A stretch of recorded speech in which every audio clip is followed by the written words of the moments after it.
Hello friends, आज विश्व पखाल दिवस रे आपण मानकु हार्दिक हार्दिक अभिनंदन और शुभेच्छा।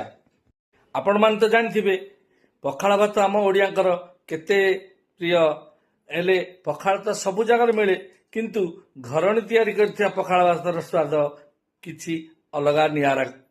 ताले आसंतु देखिबा घरणी द्वारा कौन कौन स्वाद व्यंजन आज प्रस्तुत होइछि। ताले आसंतु जिबा आसंतु पचारि बुझिबा आउ ता ना सब जानिबा। बहुत सुंदर देखा होछि कंसार कोन अछि दही पखाल। हां तापरे आ कोन सब करछंदी सजना छुई आलू भजा। हां आंबो चटनी। हां काकुड़ी सलाद। अच्छा आलू मिक्सचर आलू भर्ता। हां बड़ी चूरा। अच्छा दही। हां पणस कठा पकोड़ा। अच्छा कखार फूल पिठा। अच्छा भेंडी पकोड़ा। हां कलरा। एते कथा तो सब देखिले ताला आ डेरी काई करिया चलंतु खाइबा।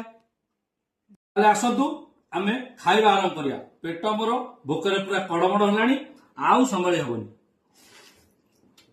वाह कि सुंदर खाद्य। पखाल तो सब मिले किंतु घरणी रंतिया खाद्य खाद्य किछि नियारा बहुत बहुत बहुत एमती समस्त आज हो आपण भी बहुत मजा नियंतु आउ पखाल दिवस मजा उठातु।